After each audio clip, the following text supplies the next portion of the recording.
So remember that link that we did with our major scales where we linked the first scale to the second scale to the fourth scale just to get you connecting these shapes? It looks like this. I'm in the key of G. A good practice is when you get up here, play the G major arpeggio going descending. Right? So you get this.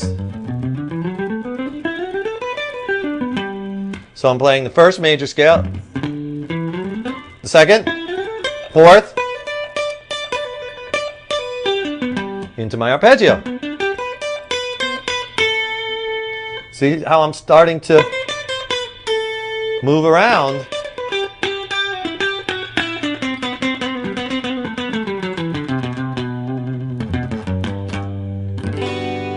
All off of this G major arpeggio.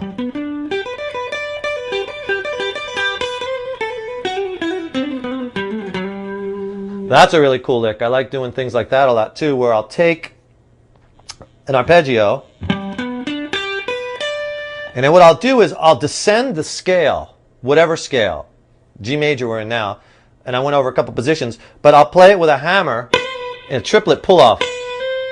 Hammer, pull, hammer, note, hammer, pull. So it's a triplet, 1, 2, 3, and then just go down the scale with that technique.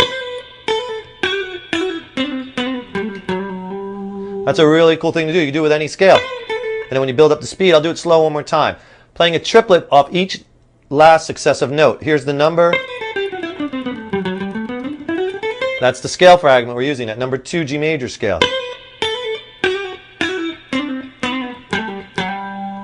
So when you add that in with the arpeggio, kind of a cool thing to do. You can do that with anything. I do that all the time. For instance, I don't know, G major is the same as A Dorian. Let's say you're playing over a minor groove or whatever. So and you want to do that A Dorian, just end it on A.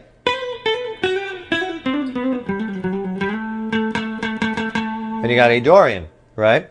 So if I'm up here in A, and let's say I'm playing that A minor 7th arpeggio that we've gone over. Now I want to connect that. How am I going to get down to do that nice cool lick we just did? Well, remember what I said before? I'll use one string, and I'll just go right down the scale on that one string. And in this case, we'll use the A Dorian scale, which is the same as G major equals A Dorian. Right? So minor 7 arpeggio into those hammer pull triplets, then down the scale, and you get this.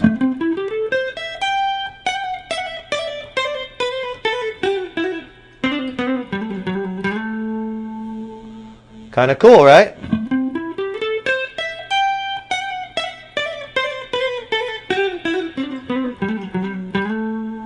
Now, I'm here.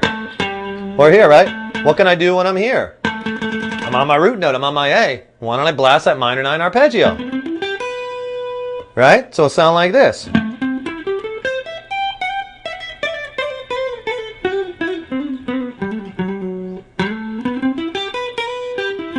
Connected to minor pentatonic and blues. It's endless what you can do. But that's because I'm viewing these as one big scale, one big shape, one big arpeggio, and just seamlessly connecting. And I use this one string at a time to connect lots. I could do it on the B string.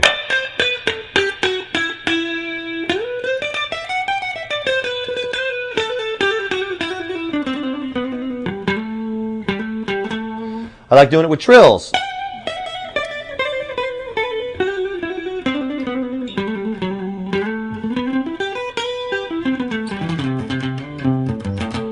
Right? So that's an easy way to start getting around the neck, but commingle in those arpeggios because they're outlining the shape of the chord. That's hitting all those important tones, those root, thirds, fifths, flat thirds in minor, flat 7s, minor 7, or dominant 7 if you're in major key. So that's a real easy way to start getting around on the fretboard using these arpeggios, modes, scales, licks, and kind of commingling them all in together. So just remember the arpeggio you're playing. If you're playing a minor 7 arpeggio, it's going to sound great over a minor 7th chord, sound good over a minor chord. I even use it over a minor 9. The major arpeggios, because it's a root 3rd, 5th, the major triad is going to sound good over, you know, any major type chord. I like the major 7 arpeggios over major 7th chords. But you want to try to get them moving over each chord. For instance, on the Jam Tracks audio CD that comes along with this DVD, there is a progression that goes D major 7, B minor 7, E minor 7, A7, this kind of rhythm. Let's try blasting a different arpeggio over each chord. So over the D major 7, why don't you play a D major 7 arpeggio? Right then it changes. B minor. So why don't I play B minor 7 arpeggio? Then it changes to E minor 7th. I'll play an E minor 7th arpeggio. And then the last chord is A7. I'll play an A7th arpeggio. It's going to take a while to see all those and connect them with D major because we're in the key of D major. Right? So you can start trying to blast an arpeggio over each chord. Another thing I do with the arpeggios is I'll use a string not just to ascend into another mode or another scale. Or like for instance, let's say I'm going to play this A minor 7 arpeggio. Now when I get down here, I have choices. I can go into this 9 and then go into the minor pentatonic.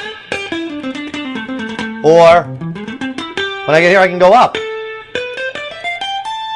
That's kind of a cool run. I went minor 7, then I went to my root, then I played this little Aeolian mode, or A natural minor scale, ended on the high A. So here's that lick again. Do it slow. Minor 7th arpeggio, connected to the scale, and ended the high octave. I'm going to seamlessly go all the way through this whole part of the fretboard.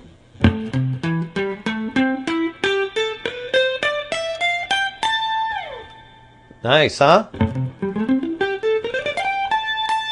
then maybe descend it down.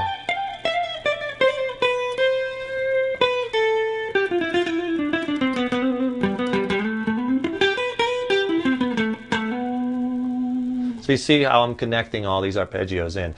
So arpeggios generally sound best when over the corresponding chord, but you can use them in other ways, and we'll get into some advanced ways of using these arpeggios. But for now, put on those jam tracks and see if you can play a different arpeggio over each chord in a string. Okay? But first, obviously, get real fluid at the movement. And remember when you're playing the arpeggio, don't make it sound like this. One note at a time. You know, and go slow. You really want it to sound like you're playing the notes one at a time. I like that first finger slide. And we'll see you in the next module.